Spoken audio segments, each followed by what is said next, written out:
Bab 1371. Raskadal Monster, Krune mengerutkan kening, mengingat masa-masa di habitat mereka di mana pohon-pohon tulang memadatkan buah-buahan yang tampaknya terkait dengan Raskadal Monster. Dan ketika Fei Fei memperoleh kekuatannya, buah-buahan itu langsung menetas menjadi monster gecko. Benar, tubuh asli ras monster gecko adalah pohon tulang.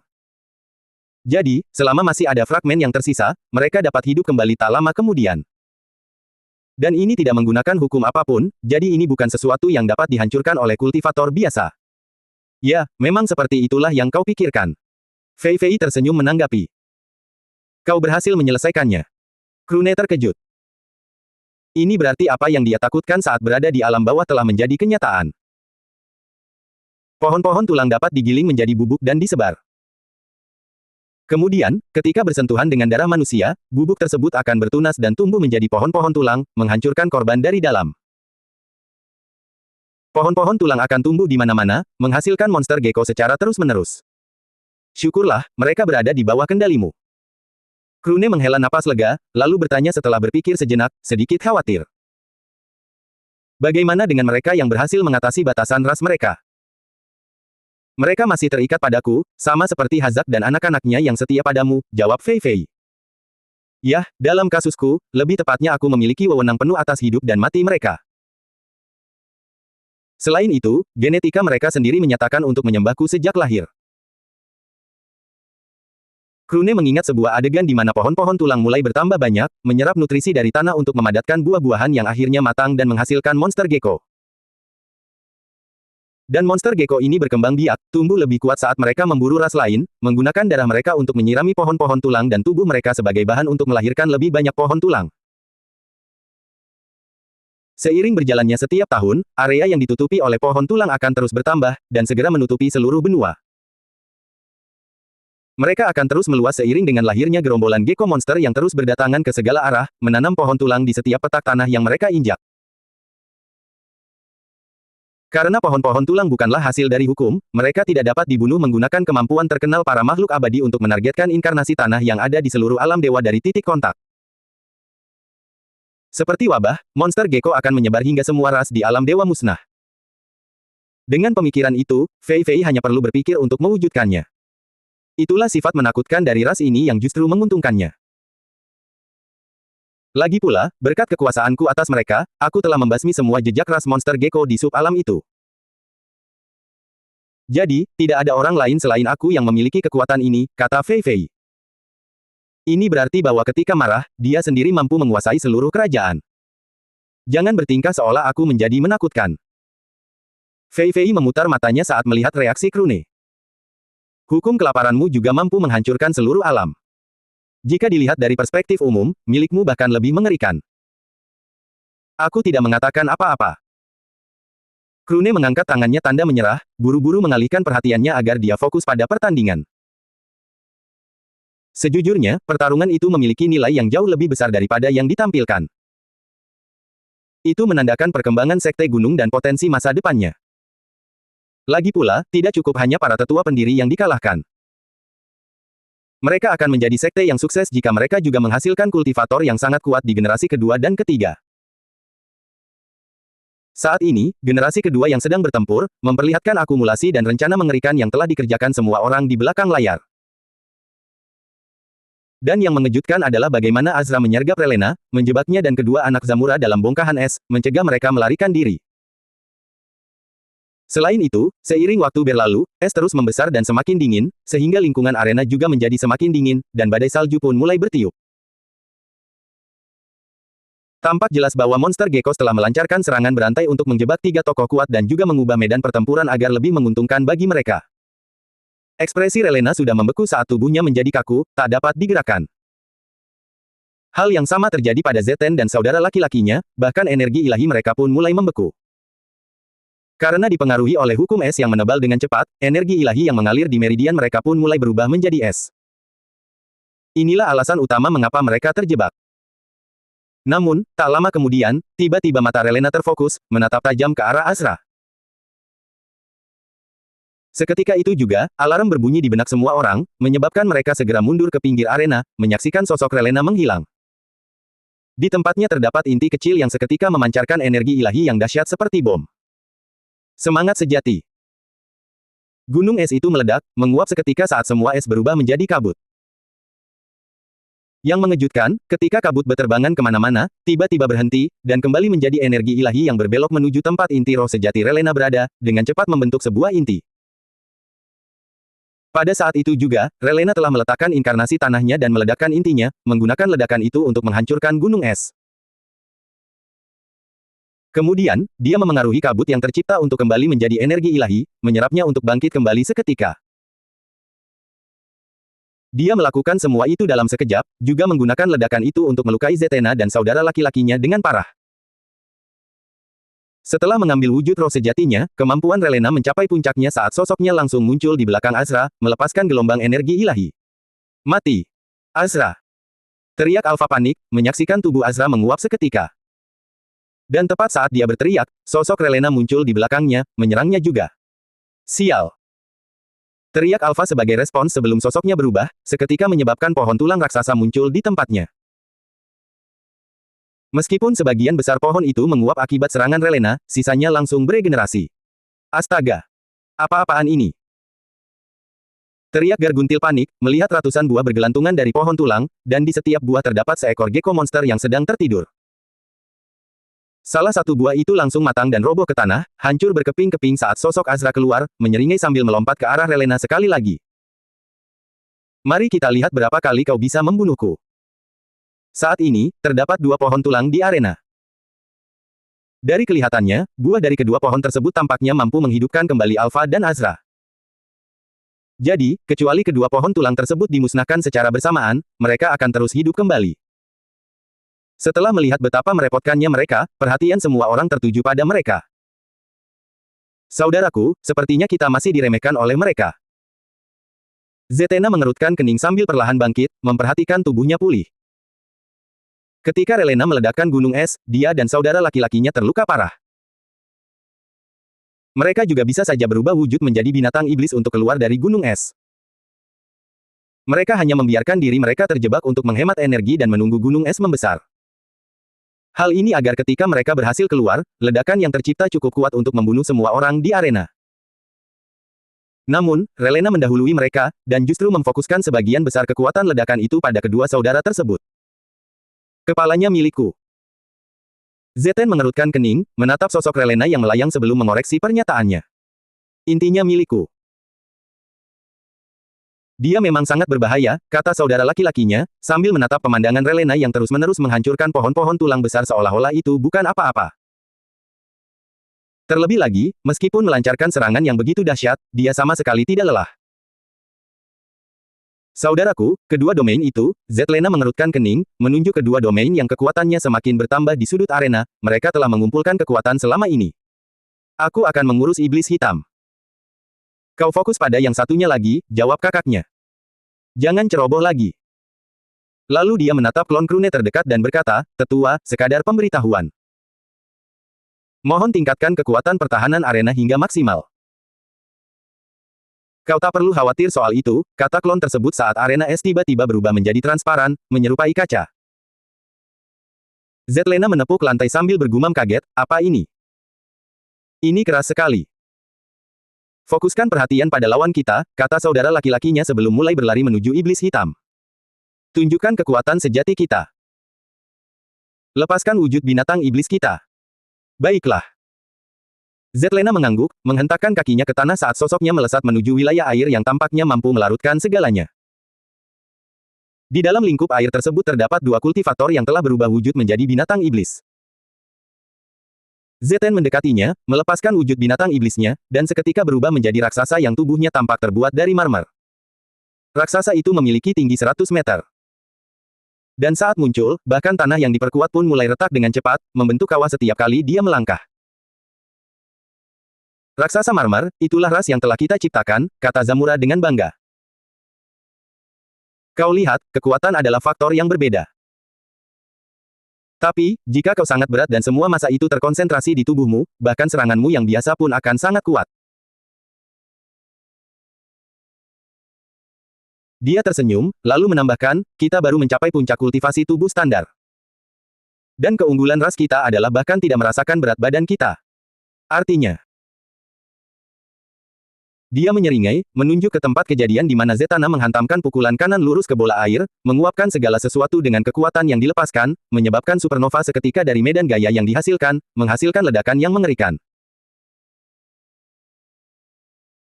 Selain itu, ini bukan hanya serangan fisik karena tampaknya ada hukum tertentu yang bercampur di dalamnya, menyebabkan bahkan udara itu sendiri menjadi puluhan ribu kali lebih berat, meningkatkan kepadatan wilayah yang diserang, sehingga supernova yang tercipta meledak dengan kekuatan yang lebih besar. Yang mengejutkan, semua kekuatan ini tampaknya terkonsentrasi di area tertentu, melenyapkan bola air dan kedua kultivator di dalamnya dengan sempurna, bahkan tidak memberi mereka kesempatan untuk membalas. Bukan hanya itu. Bahkan arena di wilayah tersebut, termasuk klon Krune yang ada di sana, juga dimusnahkan. Tidak ada yang istimewa. Serangan Zatanna memang sekuat itu. Kita kalah. Guria menghela napas. Yah, sejujurnya, kami tidak punya cukup waktu, gumam Rungria sebelum menghela napas. Yah, itu kerugian kami. Serangan itu melampaui apa yang dapat ditanggung oleh perwakilan kami. Bahkan kami pun akan kesulitan mempertahankan hidup kami menghadapi itu. Itu benar. Zamuria menatap sosok raksasa Zatanna. Hah, kau telah mengalahkan kami kali ini. Zatanna menatap Zamuria, nyengir sebagai jawaban. Bam. Saudaranya juga melakukan hal yang sama, memusnahkan iblis hitam dengan satu serangan. Tidak ada yang bisa dilakukan oleh pasukan perlawanan karena mereka dimusnahkan di bawah kekuatan yang luar biasa. Sialan para idiot tak berguna itu. Hazak mengerang marah, menjambak rambutnya karena frustrasi sebelum bergegas menuju Krune. Ya Tuhan, latih anak-anakku juga lain kali. Para iblis hitam ini hanya memalukan. Haha, baiklah. Krune tersenyum kecut, merasakan sakit kepala sudah mulai muncul saat melihat ekspresi Hazak berubah dari berlinang air mata menjadi ekspresi gembira. Aku akan segera melahirkan anak-anak yang berbakat. Hazak berlari pergi setelah melontarkan pernyataan mengejutkan itu, bergegas meninggalkan tempat duduk penonton di arena, sambil memegang Huait di tengah jalan, merencanakan entah apa. Bagus sekali, Krune, komentar Fei Fei. Selanjutnya, kau harus membuat setidaknya salah satu anaknya menjadi monster. Seolah-olah itu mudah, kata Krune dengan cemas, menghela napas sebelum memfokuskan pandangannya ke arena, memperhatikan klon-klon lainnya dengan tergesa-gesa memperbaiki area yang rusak. Ruang subruangnya melesat ke dalam tubuh setiap klon, dengan cepat mengisi kembali energi ilahi mereka, dan juga melepaskan lebih banyak klon untuk mengisi kekurangan tersebut. Dalam waktu selusin detik, arena kembali ke keadaan semula dan pertempuran pun berlangsung. Zatanna dan saudara laki-lakinya dari ras raksasa marmer, Alpha dan Azra dari ras kadal monster, Relena dari ras roh sejati, Kula dan Kutul dari ras wisep, dan akhirnya, Garguntil dari ras roh abnormal. Hanya mereka yang tersisa di arena sekarang. Sepertinya hanya aku yang belum melepaskan wujud iblis buasku. Garguntil tersenyum sambil perlahan, sosoknya berubah saat ia melompat tinggi ke udara, seketika memunculkan bayangan yang sangat besar. Saat sosok itu muncul di langit, Zualin secara naluriah menjerit, mengompol. Untungnya, tidak ada dewa primal lain yang mengejeknya, karena mereka juga mengompol. Dari roh abnormal yang dilemahkan. Apakah para roh abnormal benar-benar setakut ini? Krune terkejut melihat sebagian besar dewa elementer dan primal di tribun penonton mengompol, gemetar karena trauma mereka tampaknya kambuh. Satu-satunya yang tidak terpengaruh di antara para petarung kuat adalah para kultivator yang baru saja menjadi dewa tingkat dasar. Sepertinya mereka pernah melihat makhluk aneh beraksi di masa muda mereka, kata terlena menanggapi. Itu mungkin alasannya. Jika mereka menunjukkan reaksi sekuat itu terhadap spirit aberran yang kekuatannya telah dikurangi seperti Garguntil, gumam Krune sebelum menatap Gegrafikan. Apa yang akan mereka lakukan ketika mereka melihat wujud aslinya? Mereka yang berkemauan lemah mungkin akan bunuh diri, jawab terlena, menyadari kebingungan Krune saat dia bertanya, kau belum pernah melihat roh abnormal memakan manusia, kan? Saya belum, kata Krune. Tidak heran, jawab terlena. Jika kau melihatnya, kau akan sama seperti mereka. Atau lebih tepatnya, semakin kuat dirimu, semakin besar pengaruhnya karena kau akan lebih memahami situasinya. Benarkah itu sangat menakutkan? Tanya Krune, terkejut ketika terlena mengangkat tangannya, menunjukkan bahwa tangannya gemetar tanpa henti. Bahkan aku pun takut. Jika kau pernah melihat Gegrafikan beraksi di masa depan, kau akan mengerti. Begitu ya. Krune mengerutkan kening, menatap wujud spirit aberran Garguntil. Terdapat kepala di tengah dengan mulut besar yang dipenuhi gigi berbentuk cincin yang jumlahnya mencapai ribuan. Dan ketika mulut itu terbuka, hanya ada kehampaan di dalamnya, seperti lubang hitam yang mampu menyedot segala sesuatu. Ratusan tentakel menyertai kepala raksasa ini, melambai-lambai ke sana kemari saat kemanapun mereka lewat, energi ilahi menjadi hampa.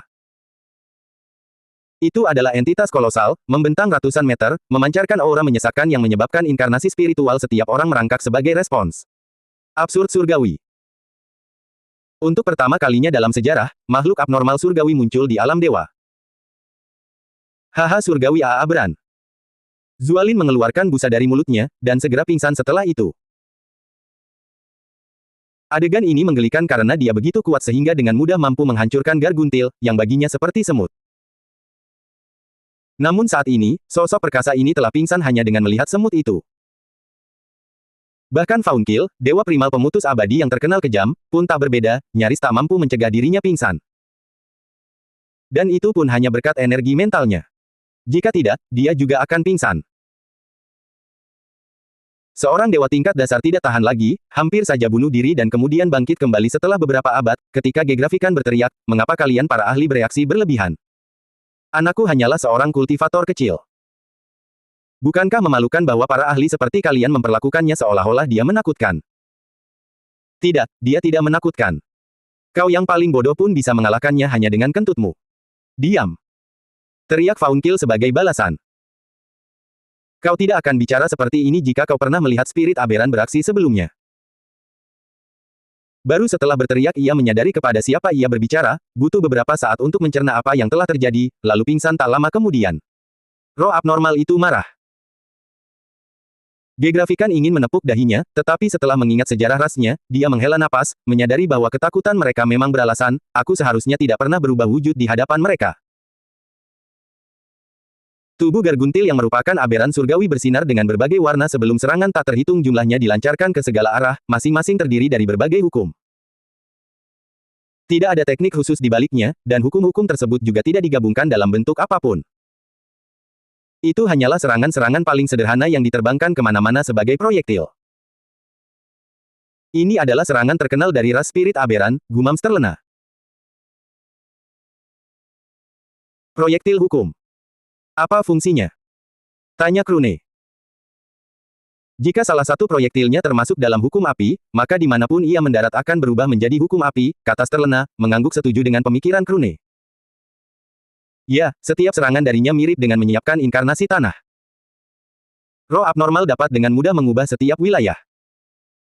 Tapi yang terpenting, dia berkata dengan sungguh-sungguh, serangan-serangan ini tidak hanya mengubah medan tetapi juga memengaruhi inkarnasi spiritual kita. Kek. Zetena mendengus sambil membela diri dari serangan, berteriak kaget saat melihat hukum inkarnasi spiritualnya berubah dengan cepat, bertransformasi menjadi hukum proyektil hukum yang mendarat di area tersebut. Sialan. Aku tidak akan menyerah begitu saja. Teriaknya marah dan terbang ke udara, berniat untuk menyerang makhluk abnormal surgawi itu.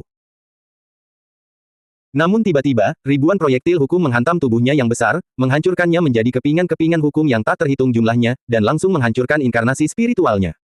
Apa-apaan ini? Itulah kata-kata terakhirnya sebelum Zetena terbunuh dengan mudah. Ini adalah lawan yang sama yang telah menghancurkan perwakilan yang dikirim oleh trio Zamuria, Guria, dan Rumria, belum lagi dengan santai mengatasi semua serangan yang ditujukan kepadanya hingga saat ini. Dalam beberapa detik, dia tewas. Namun bukan itu saja, karena anggota tubuh ular yang tak terhitung jumlahnya dari makhluk abnormal surgawi melesat di udara, langsung menelan semua bagian tubuh Zeten, mencernanya segera sebelum melepaskan rentetan proyektil hukum kedua. Sialan kau! Teriak Zeno, saudara laki-laki Zetena, dengan marah, menyerbu Garguntil ketika tiba-tiba, ia menyadari bahwa ia tidak dapat bergerak lagi, menyaksikan dengan terkejut saat inkarnasi spiritualnya meleleh menjadi cairan dan dihisap oleh mulut besar di tengah makhluk surgawi yang mengerikan itu. Seperti menyeruput jus dari cangkir, sang absurd surgawi menyeruput inkarnasi spiritualnya, dengan cepat menyebabkan raksasa marmer setinggi 100 meter itu menipis, berubah menjadi kulit dan tulang. Ledakan. Tiba-tiba, aksi makhluk abnormal surgawi itu terhenti saat sebagian tubuhnya menguap seketika. Sosok Relena terbang ke arahnya, dengan cekatan menghindari semua anggota tubuh ular dan proyektil hukum sambil melancarkan serangan lain, menguapkan bagian lain dari makhluk abnormal surgawi tersebut. Cek. Dia mendengus, menyadari makhluk surgawi abnormal itu pulih dengan cepat meskipun dia telah melukainya dengan parah. Para aberan roh tidak memiliki inkarnasi spiritual. Sebaliknya, setiap tindakan mereka memengaruhi inkarnasi spiritual orang lain. Terlebih lagi, bahkan saat ia menghindari serangan, Relena memperhatikan inkarnasi spiritualnya mulai tidak stabil. Jadi, bahkan aberan roh yang kekuatannya telah dilemahkan pun sekuat ini. Jika dikatakan bahwa roh sejati adalah putri-putri surga, maka roh-roh yang menyimpang adalah mereka yang bahkan ditakuti oleh surga. Dan hal itu kini terbukti ketika Heavenly Aberran mulai dengan cepat melahap kedua pohon tulang tersebut.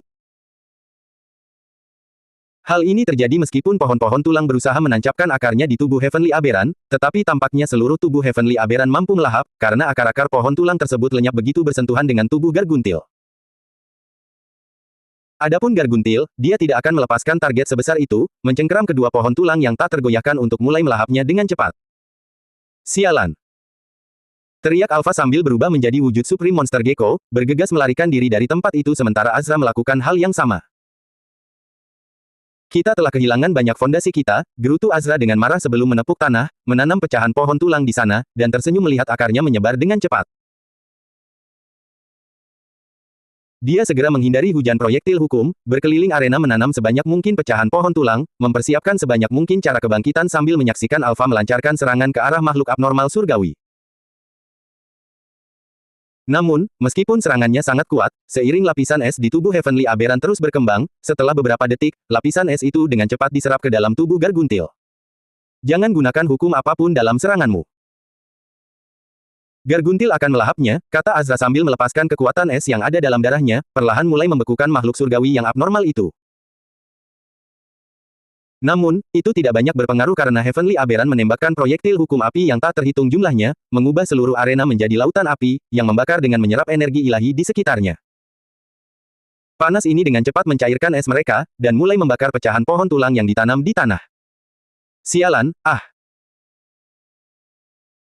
Azra sedang memutar otaknya untuk memikirkan rencana ketika sebuah proyektil hukum api menghantamnya, dengan cepat mengubah inkarnasi spiritualnya di area benturan menjadi hukum api, menyebabkan bagian tubuhnya itu terlepas, tidak lagi menjadi miliknya.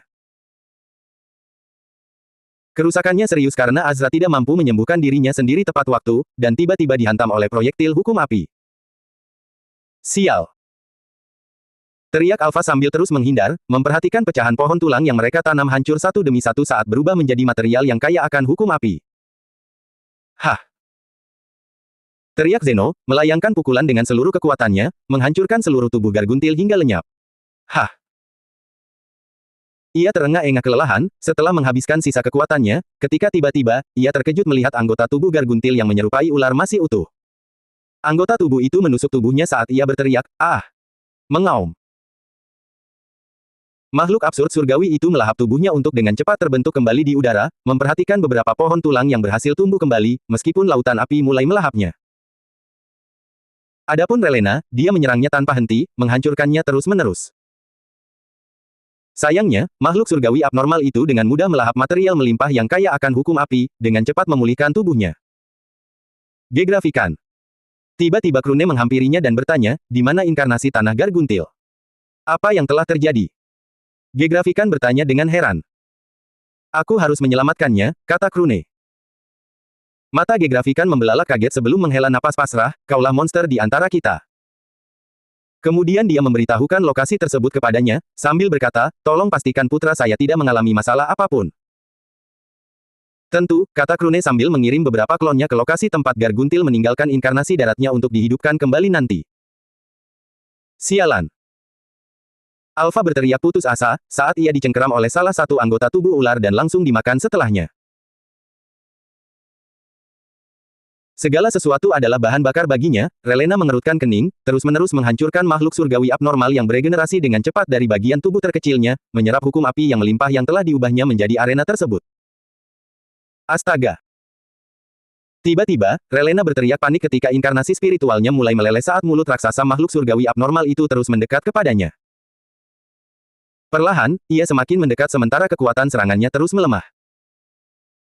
Akhirnya, karena tidak ada pilihan lain, Relena mendengus, menyebabkan retakan terbentuk di intinya saat ia melepaskan kemampuan terkuatnya. Kehancuran surgawi. Sosok makhluk aneh surgawi itu lenyap seketika saat kekuatan mencekik yang dilepaskan oleh Relena mengejutkan para penonton. Ini dari kultivator alam setengah dewa. Seorang kultivator alam dewa dasar bergidik. Ini hampir setara dengan level kita. Seluruh arena hancur karena ribuan klon Krune tewas dalam proses tersebut. Relena terengah-engah karena kekuatannya cepat melemah, menyadari bahwa dia bahkan telah menghancurkan energi ilahi di wilayah tersebut, dan tidak dapat pulih untuk saat ini. Namun tiba-tiba, ia merasakan lonjakan energi ilahi, terkejut melihat sulur kecil melayang di udara. Sulur itu dengan cepat tumbuh kembali menjadi makhluk surgawi abnormal sekali lagi, sementara Relena menghela napas, menyadari mulut besar itu melahapnya. Aku kalah. Mengaum. Makhluk abnormal surgawi itu meraung kemenangan, namun tiba-tiba, ia kehilangan kewarasannya. Semua anggota tubuhnya yang menyerupai ular mulai memakan kepalanya, saling melahap satu sama lain sambil menunjukkan rasa lapar yang luar biasa. Dan tepat pada saat itu, sesuatu berkelebat ketika tiba-tiba, tubuh makhluk abnormal surgawi itu dipenuhi puluhan ribu lubang. Namun meskipun diserang, ia tidak membalas, melainkan fokus pada memakan dirinya sendiri sementara ukuran tubuhnya terus menyusut, terus-menerus dipenuhi lubang di sekujur tubuhnya. Ia menghabiskan cadangan energinya untuk beregenerasi. Dan ketika sibuk memakan dirinya sendiri, tubuhnya dipenuhi lubang. Semakin sering ia beregenerasi, semakin kecil ukurannya, hingga akhirnya ia kehabisan semua kekuatannya. Tubuhnya dipenuhi lubang tanpa henti hingga semua jejak bentuknya menghilang. Dan dengan itu, makhluk abnormal surgawi itu telah mati. Para hadirin tercengang ketika mendengar dua suara cekikikan. Adikku yang bodoh, kau juga meleset dari sasaran pada akhirnya. Adikku yang bodoh, seorang pemula dalam menembak tidak dapat memahami proses berpikir seorang ahli. Bab 1375 Super Benua Turia. Bagaimana? Apa yang terjadi pada akhirnya? Para penonton bingung, tidak mampu mencerna rangkaian peristiwa yang terjadi pada akhirnya, tidak mampu memahami inti permasalahannya. Garguntil, sang absurd surgawi yang menakutkan yang membantai semua jenius lainnya, tiba-tiba dikalahkan oleh dua kultivator yang sedang bertengkar yang tiba-tiba muncul di akhir cerita. Mereka perlahan-lahan memengaruhi para kultivator petarung sampai Garguntil kehilangan kendali atas indranya dan berubah menjadi zombie kelaparan. Krune memberikan penjelasan tepat waktu, menyebabkan mata para immortal berbinar sebagai respons. Dan ketika mereka menatap dua gumpalan asap yang melayang di udara, mereka bergidik, teringat adegan saat Relena menemukan mereka. Sayangnya bagi dia, para kultivator lainnya terus-menerus mengincarnya, mencegahnya untuk mengetahui posisi kedua gumpalan asap tersebut. Hal ini memberi Kula dan Kutul cukup kebebasan untuk memengaruhi para petarung secara santai. Kemudian mereka memfokuskan perhatian pada Garguntil setelah melihat kekuatannya, memengaruhinya hingga menghasilkan situasi saat ini. Tepat ketika semua orang merasa pertempuran telah usai, Zamura tiba-tiba berkata, hanya ada satu pemenang. Jadi, pertempuran belum berakhir. Aku menyerah. Kata Kutul, menarik diri dari pertarungan terakhir. Lagi pula Kula lebih kuat dariku. Aku menyerah. Anehnya, Kula mengucapkan itu bersamaan. Lagi pula Kutul lebih kuat dariku. Wajah Zamura meringis saat dia menatap Krune dengan tajam, mengeluh tentang perwakilannya yang tidak menanggapi hal ini dengan serius. Sebagai tanggapan atas hal itu, Krune hanya bisa mengangkat bahu. Mereka memang selalu seperti itu. Zamura mendengus sebelum menunjuk Kutul, sambil berkata, kalau begitu, kita jadikan dia pemenangnya. Lalu dia menatap Kula. Apakah kau setuju? Tidak masalah. Lagi pula aku akan mencuri hadiahnya, kata Kula tanpa malu-malu, terbang ke arah Krune sebelum melompat ke pelukannya. Paman, bukankah aku keren tadi? Ya, kau memang yang paling keren. Krune tersenyum sambil mengelus kepalanya, ketika sosok Kutul menabrak wajahnya. Paman, aku lebih baik darinya, kan? Kutul memperpanjang wujud eteriknya, melingkarkannya di kepala Krune sambil berteriak.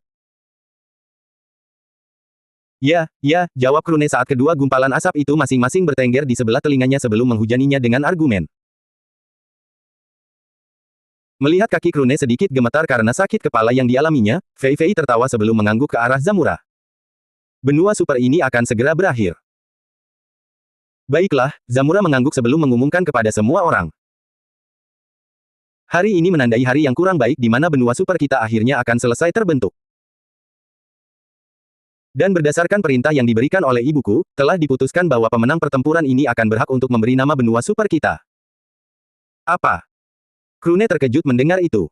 Aku tidak tahu tentang ini. Lalu dia menatap Fei Fei dengan tajam, memperhatikan wajah Fei Fei yang membalas dengan tatapan yang berbeda, jelas telah merencanakan sebelumnya untuk memastikan Krune tidak mengetahui hal ini. Krune kemudian melihat sekeliling, menyadari semua tokoh kuat Sekte Gunung menghindari kontak mata dengannya, merasa bersalah. Mereka sadar bahwa Krune tidak akan pernah melewatkan kesempatan seperti itu dan akan berusaha sebaik mungkin untuk memastikan dia mendapatkan hak penamaan. Karena itu, mereka memainkan sedikit rencana. Dan sekarang setelah Zamura mengumumkannya secara terbuka kepada semua orang, dia tidak bisa ikut campur. Hehe, jangan khawatir, Paman. Tiba-tiba, Kutul menyeringai sambil terbang pergi, berkata, bukankah aku pemenangnya? Benar. Krune tiba-tiba menjadi sangat gembira sambil berkata, kemarilah, aku sudah memikirkan nama yang sempurna. Maaf, Paman. Kutul melambaikan tangannya, terbang menjauh dari genggaman Krune. Meskipun kau pamanku, aku tidak akan menyerahkan ini padamu. Lagi pula, kaulah yang memberi nama kami semua. Sejujurnya, aku ingin memberi nama semua orang, tetapi kau mencuri kesempatan itu. Jadi, Kutul dan aku sudah menetapkan nama untuk benua super kita. Kula menyeringai bangga. Gelar Wisep pemberi nama terbaik akan menjadi milikku mulai hari ini. Aku mencabut gelar itu darimu, Paman, kata Kutul dengan sungguh-sungguh sebelum tiba di samping Zamura. Pengkhianat. Krune mulai meneteskan air mata, tiba-tiba merasa hancur. Semuanya, setelah berpikir panjang dan mendalam bersama saudara perempuan saya selama beberapa dekade terakhir, kami telah menemukan nama yang sempurna untuk benua super kita, kata Kutul sebelum mengumumkan nama tersebut. Turia. Itulah nama benua super kita. Turia. Krune tiba-tiba menyeka air matanya, bertanya, bukankah itu nama yang sudah kusiapkan? Lalu kenapa? Pada akhirnya akulah yang memberi nama itu.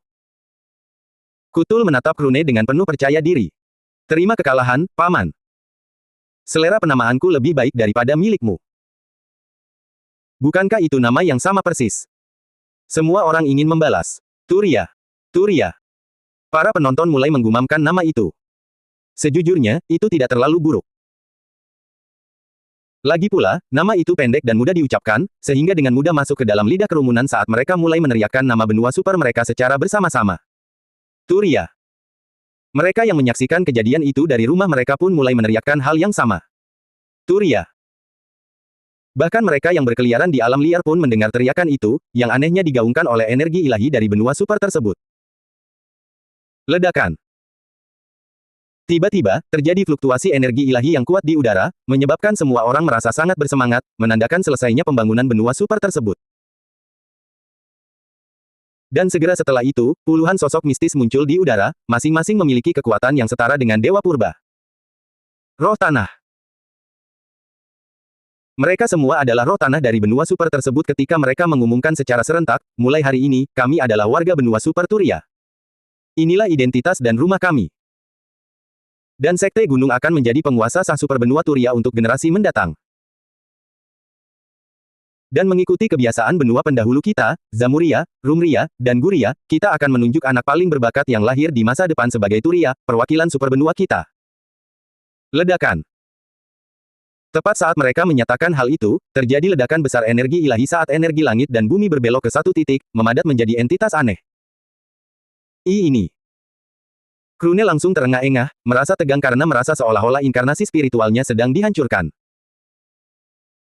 Lagi pula, di salah satu sudut sub-alam Sekte Gunung, di lokasi tempat dia meninggalkan inkarnasi daratnya, sumber keributan ini, sebuah entitas tertentu telah lahir. Gumpalan tipis. Apa-apaan itu?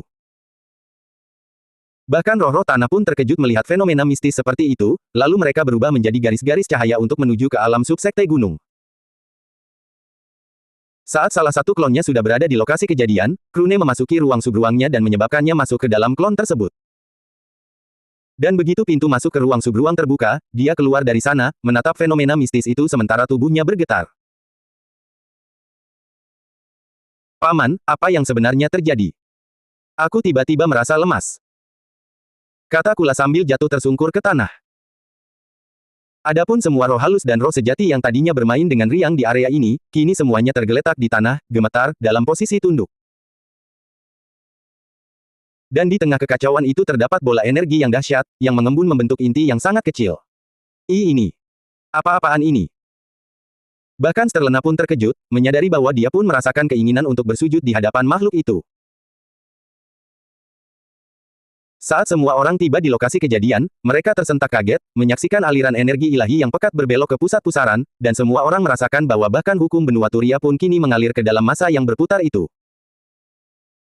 Namun, semua orang lainnya baik-baik saja. Hanya para wisep dan roh sejati yang merasakan sesak napas ini, bahkan tubuh Krune dan Sterlena pun gemetar sebagai responsnya. Perlahan, setelah beberapa menit berlalu dengan cara seperti itu, perasaan sesak yang mereka alami lenyap saat yang muncul di hadapan mereka adalah gumpalan tipis, yang baru saja lahir. Anehnya, itu adalah perasaan naluriah yang dirasakan Krune dan Sterlena, memahami bahwa entitas di hadapan mereka adalah sesosok hantu dan bukan roh sejati. Apakah itu wisep? Zamura mengerutkan kening, bertanya dengan terkejut. Lagi pula, banyak wisep dan roh sejati telah lahir di wilayah ini. Tetapi tidak satu pun yang menimbulkan keributan seperti ini. Aku merasa seperti itu adalah gumpalan cahaya, kata Krune, sambil mengulurkan tangannya untuk dengan lembut menyentuh tubuh halus makhluk yang baru lahir itu. Tapi, ini aneh.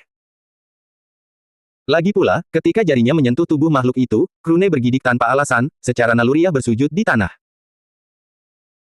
Makhluk yang menyerupai gumpalan kabut itu perlahan memanjat bahunya sebelum hinggap di punggungnya, menampilkan ekspresi kebahagiaan dan kenyamanan yang mutlak. Itu hanyalah bayi yang baru lahir, belum mampu berbicara. Perlahan, seiring waktu berlalu, keinginan untuk bersujud pun sirna ketika Krune mampu bangkit, memperhatikan gumpalan cahaya yang baru lahir itu menyesuaikan diri dalam pelukannya. Anehnya, tepat saat kita mengumumkan ini, sesosok makhluk halus lahir. Seorang roh tanah berkata, dan anehnya, makhluk itu lahir di alam fondasi dewa dan sudah memiliki inkarnasi spiritual. Ditambah lagi, aku bisa merasakan bahwa inkarnasi spiritual ini adalah sesuatu yang dianugerahkan oleh benua super kita sendiri. Gulungan ini akan diberi nama Turia, demikian kesimpulan roh tanah. Krune menatap gumpalan cahaya yang tertidur dalam pelukannya.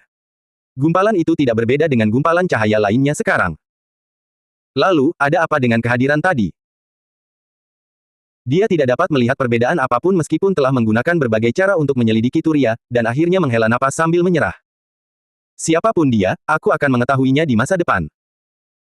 Apakah ada keberuntungan di pihakmu, Fei Fei? Tanya Krune sambil menatapnya.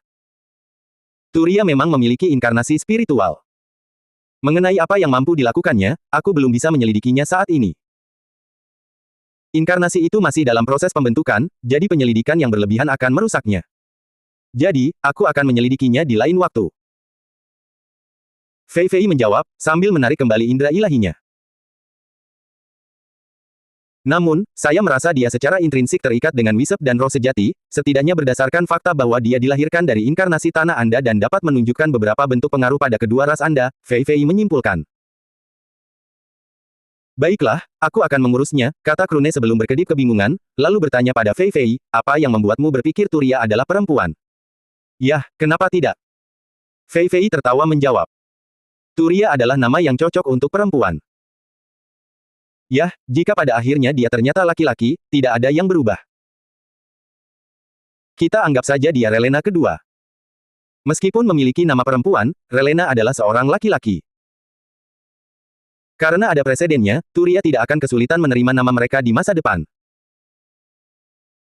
Dan dengan itu, benua Turia selesai terbentuk saat Zamura buru-buru mengirim anggota set kemana-mana untuk melacak semua yang telah muncul. Berdasarkan habitat yang terbentuk, mereka harus memilih tempat terbaik untuk membangun kota dan memindahkan penduduk. Saat ini, akibat Perang Tiga Benua, seluruh rakyat tinggal di subkerajaan yang dimiliki oleh 3 keluarga kerajaan, yang terletak di ibu kota masing-masing benua. Hal itu agak sulit bagi mereka karena ruang terbatas di alam-alam kecil ini. Belum lagi keadaan perang yang terus-menerus berlangsung selama lebih dari 2 abad. Tepat setelah perang berakhir, ketiga benua mulai bergabung membentuk benua super. Setiap wilayah di ketiga benua tersebut menjadi terlalu berbahaya untuk ditinggali, bahkan para makhluk abadi pun tidak aman dari bahayanya. Hanya 3 ibu kota, yang dilindungi oleh formasi pertahanan mereka, yang aman. Oleh karena itu, seluruh populasi benua Turia saat ini berada di 3 ibu kota dan sekte pegunungan. Pertumbuhan benua super mereka hanya akan terhambat jika populasi mereka terus berada di lokasi yang begitu padat. Oleh karena itu, setelah super benua selesai terbentuk, mereka harus memilih lokasi yang menguntungkan untuk segera membangun kota-kota. Dengan begitu, orang-orang akan segera memiliki rumah untuk kembali, sehingga mereka akhirnya dapat pulih dari luka perang. Bagi manusia biasa, itu terlalu sulit karena mereka telah melupakan arti kebebasan dan terlepas dari pengaruh langsung keluarga kerajaan, karena mereka telah hidup di bawah pemerintahan yang sangat ketat selama beberapa generasi. Kita telah kehilangan banyak fondasi kita karena perang, Zamura menghela napas, kita harus memulai upaya pemulihan dan berupaya menambah jumlah pasukan kita untuk menduduki benua super yang sangat besar ini. Lagi pula, benua super Turia memiliki luas 10 kali lipat dari gabungan luas 3 benua Zamuria, Rumria, dan Guria. Air terjun besar mengeluarkan suara gemuruh saat mengalir ke danau di bawahnya. Namun, ada 2 hal yang mengejutkan di sini. Pertama, bagaimana puncak air terjun itu bermula dari awan. Sebenarnya, hujanlah yang terkonsentrasi di satu titik sehingga membentuk air terjun. Dan untuk awannya, tampak terlalu luas, terus-menerus terbentuk tanpa pernah menghilang atau mengecil. Hal mengejutkan kedua adalah danau yang bukan berada di tanah, melainkan mengapung di udara. Itu adalah kolom air raksasa yang dimulai dari 100 meter di atas permukaan tanah dan mencapai ketinggian 300 meter. Air dari air terjun terus jatuh ke dalamnya sementara aliran-aliran air yang tak terhitung jumlahnya menyebar dari danau ini. Dan ya, semua aliran air itu berada di udara. Inilah ciri khas yang melekat pada super benua Turia. Semua aliran air berada di udara dan mengalir ke seluruh benua, membentuk jaringan yang sangat besar. Mereka seperti dinding di udara yang membagi benua super itu menjadi beberapa wilayah berbeda. Dan dari waktu ke waktu, hujan turun dari aliran sungai-sungai ini ke daratan. Dinamika unik ini menyebabkan lahirnya banyak makhluk iblis yang cocok untuk hidup di lingkungan seperti itu. Dan sumber dari semua air ini adalah air terjun yang sangat besar ini. Air terjun itu bukan hanya tirai datar, melainkan membentuk lingkaran. Dan, di balik tirai ini, membentang di area dalam lingkaran, terdapat sebidang tanah datar. Sungguh kontras yang aneh karena tidak ada awan di atas dalam lingkaran ini. Dan di sini berdiri sebuah struktur besar di udara, sekte gunung. Danau yang mengelilingi wilayah ini diberi nama Danau Doldak, dan air terjunnya diberi nama air terjun Doldak. Tempat di mana sekte gunung berada sangat cerah karena ukuran sekte itu sendiri telah mulai bertambah dari radius awalnya sebesar 100 km. Krune dan Zamura telah bekerja tanpa lelah untuk meningkatkan kemampuan alat itu, sehingga kekuatannya dapat bertambah secara otomatis sesuai dengan peningkatan jumlah anggota sekte. Mereka memasang formasi untuk mengatur hal ini, menyerahkan segala sesuatu yang lain kepada roh penjaga sekte. Dan berkat Danau Doldak dan aliran sungai yang tak terhitung jumlahnya yang mengalir darinya, sekte gunung memiliki saluran yang luas untuk bepergian dan mencapai seluruh penjuru benua super. Lagi pula, aliran sungai tidak terpengaruh oleh sifat habitat yang dilaluinya. Ini berarti mereka memiliki rute perjalanan yang konsisten. Lagi pula, cara untuk melakukan perjalanan di wilayah gurun, wilayah dengan angin kencang, bebatuan yang berjatuhan, dan sebagainya, berbeda-beda. Diperlukan kehati-hatian dalam menggunakan metode yang tepat karena rute tidak akan selalu dapat diakses. Dan itu bukanlah sesuatu yang bisa diatasi dengan kekuatan kasar. Lagi pula, ini bukan benua, melainkan super benua. Di sini, terdapat lingkungan yang bahkan dapat melukai dewa-dewa purba. Oleh karena itu, aliran air ini sangat penting. Dengan itu, monster Gecko dapat menggunakannya untuk melakukan perjalanan dengan cepat dan mencapai semua penjuru benua super tersebut. 10 tahun telah berlalu sejak super benua Turia selesai terbentuk. Dalam dekade ini, para anggota sekte gunung sibuk mengumpulkan data mengenai super benua Turia, belum lagi menyusun rencana untuk berbagai kota dan pemukiman. Ini bukan sekadar tugas sederhana mendirikan bangunan dan selesai begitu saja. Ada logistik yang terlibat terkait segala hal. Lagi pula, mereka juga harus menciptakan hierarki di mana anggota sekte akan ditempatkan sebagai otoritas di kota masing-masing, mengurus berbagai kebutuhan kota dan melaksanakan tugas yang diberikan oleh sekte gunung. Karena merekalah kekuatan yang berkuasa, nasib dan mata pencaharian setiap orang di benua super ini berada di tangan mereka. Setiap immortal di sekte gunung begitu sibuk sehingga mereka bahkan tidak bisa meluangkan waktu sejenak untuk beristirahat. Mereka bekerja terlalu keras hingga asap mulai keluar dari kepala mereka. Untungnya, mereka menggunakan energi mental mereka untuk terus mengerjakan tugas tersebut, melaksanakan kewajiban mereka dengan sebaik-baiknya. Bahkan para makhluk halus yang bodoh pun tidak punya waktu untuk terlibat dengan kebodohan bawaan ras mereka, karena terlalu sibuk dengan pekerjaan hingga mereka ingin bunuh diri dan bangkit kembali sebagai manusia biasa untuk menghindari pekerjaan. Sebenarnya, Krune sudah berkali-kali memikirkan hal itu. Lagi pula, dengan menambahkan ribuan klonnya, beban kerja yang bisa ia pikul menjadi sangat besar. Pikirannya begitu kewalahan sehingga 1000 klon hanya fokus pada kultivasi untuk menggunakan energi mental dan menyembuhkan pikirannya. Lagi pula, dengan pemikiran bersama mereka, itu seperti sebuah jaringan karena volume informasi yang dibagikan di antara semua orang sangat luar biasa. Dengan demikian, ini membantu mereka karena ruang subruang terus bergerak dari tubuh klon satu demi satu saat klon yang berkembang di dalamnya langsung menggunakan energi mental mereka untuk menyembuhkan pikiran klon yang bersangkutan. Inilah cara mereka berhasil mencegah pikiran mereka runtuh. Lagi pula, Krune tidak mungkin bisa menghindari tugas ini. Tidak ada tetua lain yang memaksanya atau semacamnya. Mereka bahkan tidak punya waktu untuk peduli jika dia melarikan diri dari tempat kejadian. Namun, alasan mengapa beban itu terus berlanjut semata-mata karena keinginannya sendiri. Ada puluhan hingga ribuan habitat dan kota yang dibangun di habitat tersebut. Belum lagi berbagai fasilitas yang dibangun di sana, belum lagi peran logistik yang terlibat. Semuanya harus dirancang. Dan itu berarti, tambang emas berisi berbagai potensi hal yang bisa ia sebutkan. Inilah alasan sebenarnya mengapa Krune menanggung beban itu. Selama dia bisa menyebutkan nama segala sesuatu, dia akan merasa puas. Dan untuk memanfaatkan kemampuannya dengan sebaik-baiknya, untuk membuatnya merasa bahagia, Zamura mengizinkan Krune untuk memberi nama pada segala sesuatu.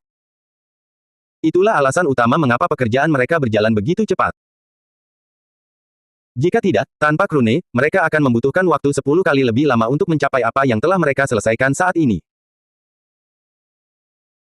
Para klon juga mampu berenang menembus arus lebih cepat daripada kecepatan terbang mereka, memungkinkan mereka untuk melakukan perjalanan ke setiap wilayah superbenua dengan kecepatan tercepat.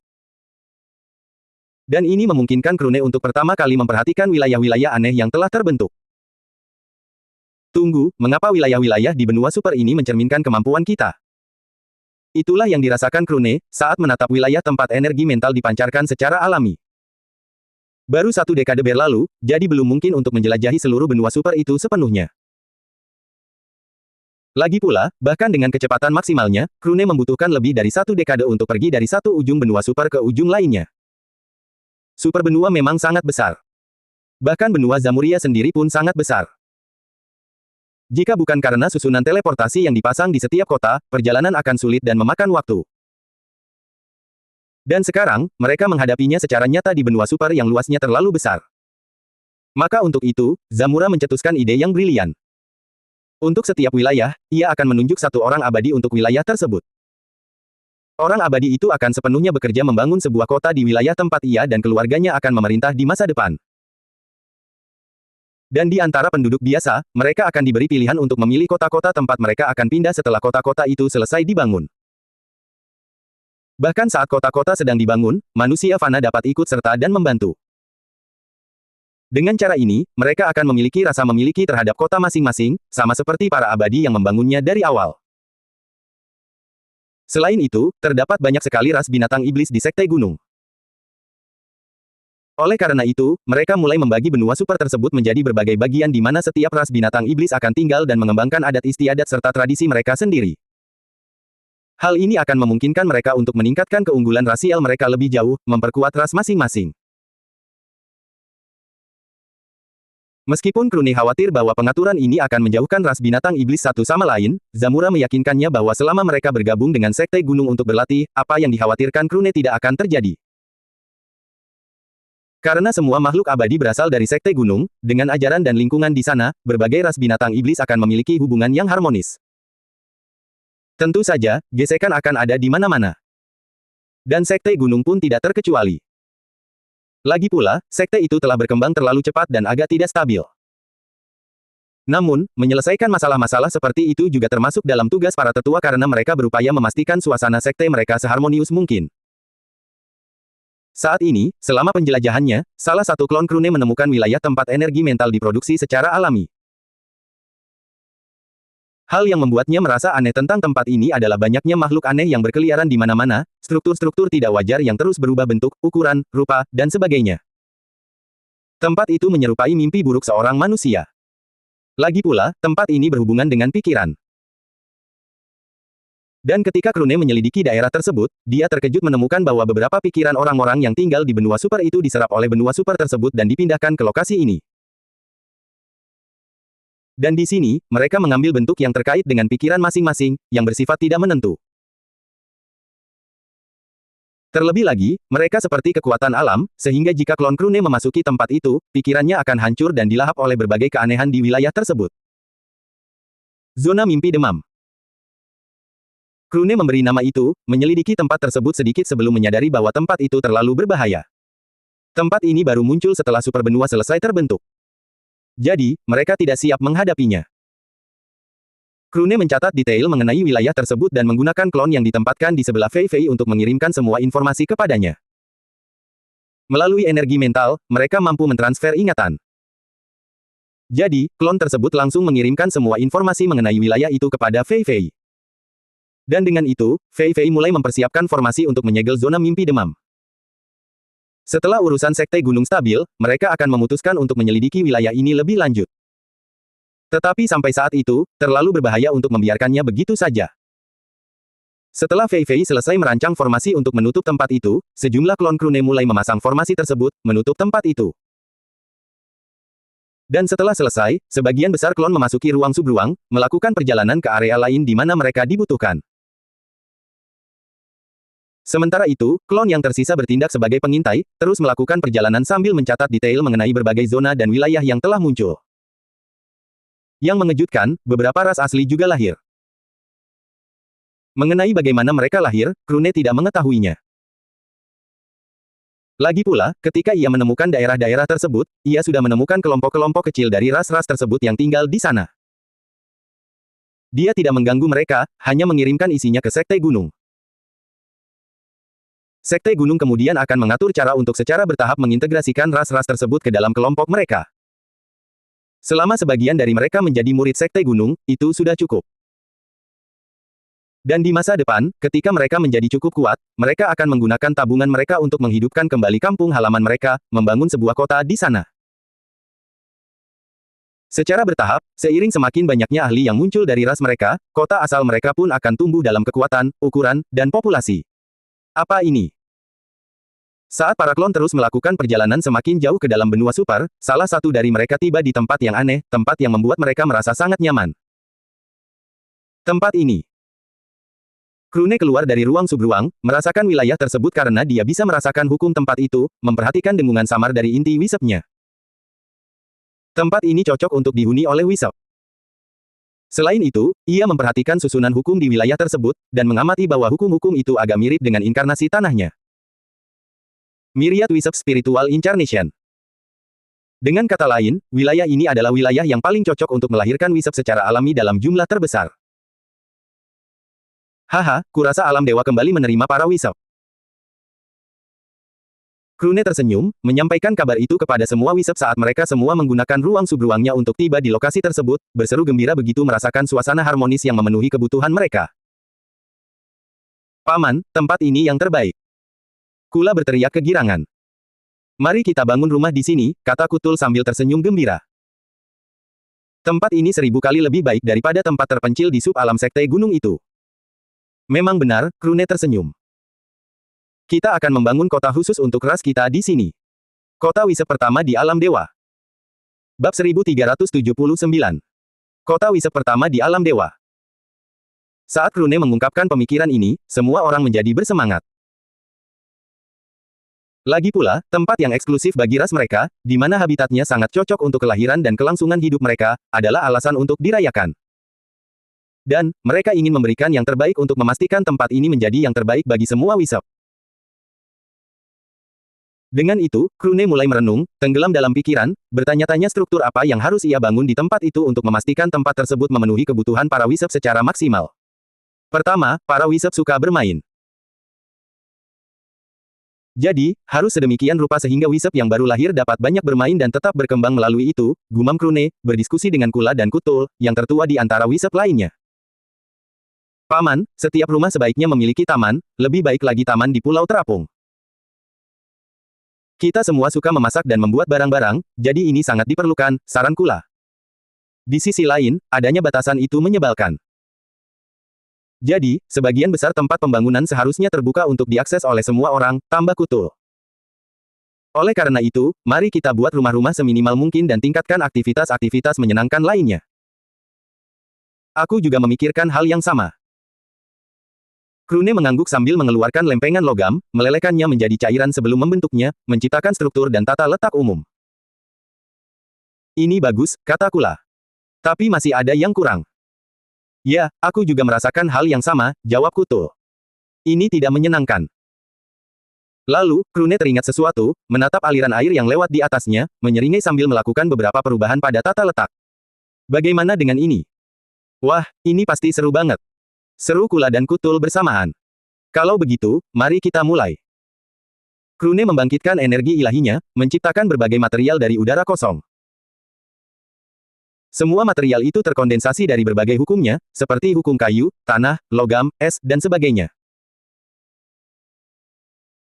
Seketika itu juga, Krune menciptakan sebuah blok besar dari paduan misterius yang merupakan perpaduan dari semua hukum pembuatan materialnya, yang diciptakan pada kombinasi yang lebih dekat dengan inkarnasi spiritualnya, sehingga sangat cocok bagi para wisep untuk berdiam di dalamnya. Balok besar ini melayang di udara saat Kula meraihnya menggunakan indera ilahinya, mengubah bentuknya untuk menciptakan sebuah pulau terapung tanpa bangunan. Krune kemudian menciptakan blok besar lainnya segera setelah itu, sambil menyaksikan Kutul mengambil alih kendalinya. Rencana mereka adalah menciptakan istana besar di udara, semacam pulau terapung yang dirancang agar para wisep dalam wujud wisep mereka dapat bergerak, terdiri dari terowongan berliku-liku alih-alih jalan setapak. Ini akan menyenangkan bagi mereka untuk bepergian dan menghidupkan suasana tempat tersebut. Istana itu pada dasarnya adalah pasar raksasa, termasuk teater, panggung untuk kompetisi, fasilitas penyimpanan, dan lain sebagainya. Luasnya mencapai puluhan kilometer karena mereka berencana membangun istana sebanyak yang diperlukan. Saat ini, populasi mereka masih kecil, sehingga 2 istana sudah cukup. Sementara Kula dan Kutul membangun 2 istana berdasarkan logika desain mereka, Krune tiba di tempat yang tampaknya merupakan inti dari wilayah ini, perlahan-lahan membangun struktur besar yang mengelilinginya. Dia mengaktifkan inkarnasi spiritualnya, menyalurkan inkarnasi tanahnya ke dalam tanah tetapi segera memutuskan hubungannya dengan tanah tersebut, dan berfokus pada peningkatan konsentrasi hukum di wilayah inti. Dia terus meningkatkan levelnya, memperhatikan energi langit dan bumi mulai berkumpul di area tersebut saat tanda-tanda kemunculan gumpalan-gumpalan energi mulai terlihat. Tempat ini akan terus-menerus melahirkan gumpalan energi.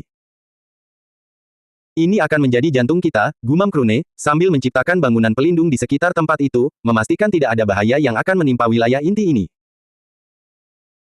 Kemudian, setelah berpikir sejenak, Krune mengeluarkan urat ilahi dari ruang subruangnya. Zamura telah memberikannya kepadanya sejak lama karena kontribusinya. Bahkan, Krune awalnya berencana untuk membuat teratai kultivasi darinya. Namun kini, ia memiliki ide yang lebih baik. Ini akan menjadi dasar bagi semua roh untuk tumbuh lebih kuat dan mencapai kedewasaan sambil tetap bermain sesuai dengan sifat alami mereka. Apapun yang terjadi, bahkan di alam dewa, wisep memiliki umur alami 10 tahun. Dengan kata lain, jika mereka gagal memperoleh inkarnasi spiritual, hanya kematian yang menanti mereka setelah hidup singkat selama 1 dekade. Jadi, Krune harus melakukan sesuatu untuk mengatasi hal itu.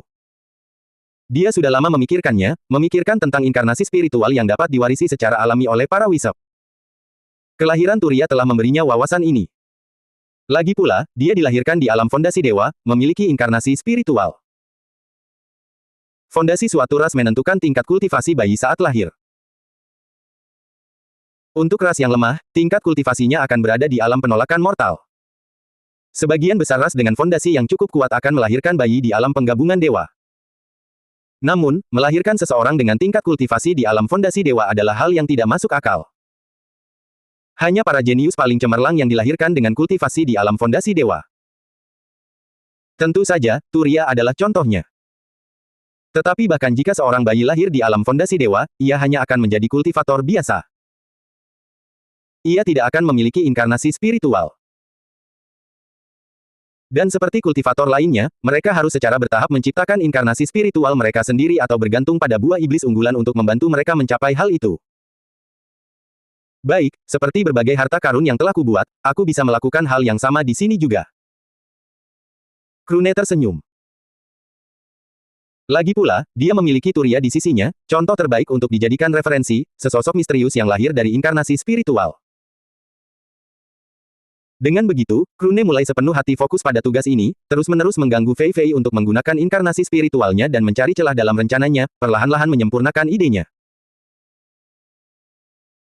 Dengan itu, dia mulai mengeluarkan semua bahan yang diperlukan, tetesan, bahan hukum indera ilahi, bahan hukum energi mental, bahan dengan inkarnasi tanahnya, urat ilahi, setumpuk buah yang didominasi, dan inti hukum kosong. Dia membuat tumpukan untuk setiap barang, memfokuskan perhatian pada barang-barang tersebut sambil tersenyum, memulai proses pemurnian. Krune pertama-tama menumpuk tetesan di atas inti hukum kosong, lalu menyisihkannya sementara dia fokus pada buah yang didominasi. Satu buah dominasi saja sudah cukup bagi seorang kultivator di alam fondasi dewa untuk memadatkan inkarnasi spiritual mereka. Dengan demikian, di tangannya terdapat tumpukan yang cukup besar untuk membentuk sebuah bukit. Lagi pula, berkat kontribusinya kepada Sekte Gunung, Krune telah menggunakannya untuk menukarkan sebanyak mungkin buah dominasi. Lagi pula, ketika jumlah anggota sekte masih sangat sedikit, produksi buah-buahan yang didominasi jauh melebihi permintaan. Karena itu, harganya sangat murah. Menyadari bahwa situasi akan berubah di masa depan setelah jumlah anggota sekte mencukupi, Krune telah menimbun mereka. Lagi pula, dia membutuhkan mereka untuk para wisep yang sedang lahir sekarang. Di ruang subruangnya, praktis terdapat sebuah bukit yang terbentuk dari tumpukan buah dominasi. Setiap kultivator di Sekte Gunung yang memiliki poin kontribusi berlebih menukarkannya dengan beberapa buah dominasi, menyimpannya untuk anak-anak mereka. Namun bagi Krune, ia tidak pernah kekurangan poin kontribusi. Lagi pula, banyak operasi di sekte tersebut dilakukan olehnya seorang diri. Dan dengan peningkatan jumlah klonnya yang terus-menerus, hal ini hanya terus meningkat. Hal itu menyebabkan dia menimbun begitu banyak buah-buahan yang didominasi. Dan sekarang, tujuannya adalah untuk memastikan bahwa para wisep yang lahir itu seperti Turia, lahir dengan inkarnasi spiritual. Lagi pula, tidak ada jaminan bahwa akan selalu ada cukup buah yang didominasi untuk para wisep yang baru lahir. Persediaannya akan terus berkurang seiring dengan pertumbuhan sekte gunung yang pesat, yang menguasai benua super. Akibatnya, permintaan jauh melebihi pasokan buah dominasi. Bahkan baginya, menimbunnya sudah tidak mungkin lagi. Dan situasinya akan terus memburuk ketika jumlah gumpalan yang lahir terus meningkat. Di sub-alam sekte pegunungan, wisep hanya lahir berkat inkarnasi tanahnya. Jadi, ada satu wisep yang lahir setiap tahun, dan roh sejati lahir setiap 20 tahun. Namun di sini, wilayah itu sendiri akan melahirkan gumpalan-gumpalan kecil. Jadi, jumlah mereka akan berlipat ganda dengan cepat. Bahkan persediaan besar Krune akan habis dalam waktu 1 abad. Namun setelah itu, sebagian besar makhluk halus itu akan mati sia-sia setelah menjalani masa hidup mereka yang singkat. Tentu saja, dia tidak menyukai hasil tersebut. Dan sekarang, dia sedang memurnikan tumpukan besar buah-buahan yang didominasi, perlahan-lahan mengekstrak sarinya sambil mencoba memadatkan sisanya. Sebenarnya dibutuhkan waktu 2 tahun penyempurnaan tanpa henti sebelum Krune mengekstrak semua esensi dari tumpukan tersebut, memadatkannya menjadi sebuah bola kecil. Setelah itu, ia memadukan esensi tersebut dengan materi hukum indera ilahi dan hukum energi mental, kemudian mengekstrak hasilnya untuk hanya mengeluarkan ekstrak yang terkonsentrasi. Setelah itu, dia menggabungkan esensi terkonsentrasi ke dalam tetesan, menyebabkan hasilnya beresonansi dengan hukum alam dewa. Dan tepat pada saat ini, dia membuatnya tampak seperti sebuah kemampuan, menyebabkan ekstrak pekat tersebut berinteraksi dengan inti hukum kosong, sehingga inti hukum kosong tersebut menjadi sesuatu yang memantulkan ekstrak ini seolah-olah itu adalah sebuah kemampuan. Inti hukum membentuk inti saat ekstrak berputar di sekitarnya, terus-menerus mengaduk efek dari dalam saat Krune perlahan menggabungkan materi tersebut dengan inkarnasi tanahnya ke dalamnya. Untuk menciptakan inkarnasi daratan ini, dia menyebabkan 100.000 klon melakukan bunuh diri untuk meletakkan inkarnasi daratan mereka, menjalankan proses ini selama lebih dari setahun, hampir menyebabkan inkarnasi spiritualnya hancur akibat kematian yang terus-menerus. Namun ia terus maju, menahan rasa sakit yang luar biasa akibat ketidakstabilan terus-menerus dari inkarnasi spiritualnya, mengerjakan tugas ini dengan dedikasi yang tinggi. Bagaimanapun, masa depan bangsanya bergantung padanya. Karena semua klon melakukan bunuh diri di atas sepotong material yang sama saat meletakkan inkarnasi tanah mereka, hukum-hukum di atasnya menjadi sangat terkonsentrasi sehingga mencapai kualitas alam dewa purba. Lagi pula, karena itu adalah seperangkat hukum yang sama dalam kombinasi dan posisi yang persis sama, hukum-hukum tersebut hanyalah lapisan-lapisan yang saling bertumpuk. Karena ciri dasar inkarnasi tanah adalah mengubah hukum-hukum di wilayah tersebut menjadi hukumnya sendiri, ini berarti semua inkarnasi tanah berinteraksi satu sama lain, mencoba mengubahnya.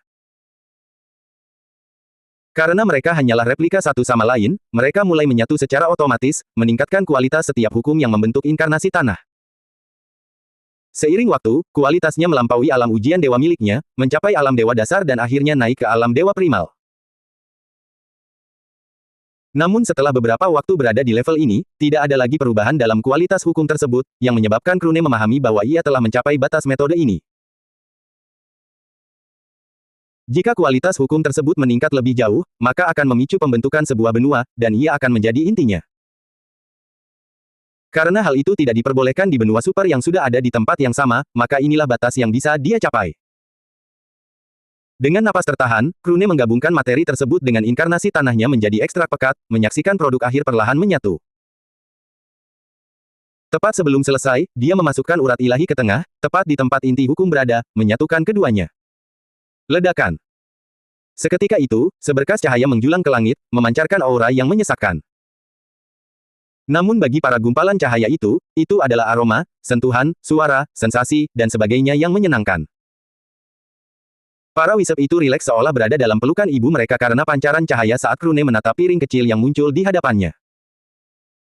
Itu adalah relik pamungkas ras mereka yang akan memastikan para wisep tidak akan pernah menghadapi ketidakadilan. Karena ini akan menjadi harapan ras kita, aku akan menyebutnya relik gumaman ilahi. Seru Krune, perlahan-lahan meresapkan relik itu jauh ke dalam inti wilayah tersebut, dan menyaksikannya menghilang setelah beberapa waktu. Berkat indera ilahi dan hukum energi mental yang tertanam di dalamnya, relik tersebut menyamarkan dirinya dengan tanah, memastikan bahkan mereka yang berada di alam dewa awal pun tidak akan pernah dapat mendeteksinya. Dan di masa depan, seiring dengan pemeliharaannya oleh energi langit dan bumi, kualitasnya akan perlahan-lahan disempurnakan hingga bahkan para dewa pun tidak akan mampu mendeteksinya. Krune menggunakan benua super itu sendiri untuk menyempurnakan relik ras mereka. Segera setelah menanamnya, energi ilahi di wilayah tersebut melonjak saat pusaran tak terhitung jumlahnya mulai terbentuk satu demi satu, sementara Krune menatap pemandangan itu dengan gembira, memperhatikan setiap pusaran mulai memancarkan aura yang kuat. Bersambung.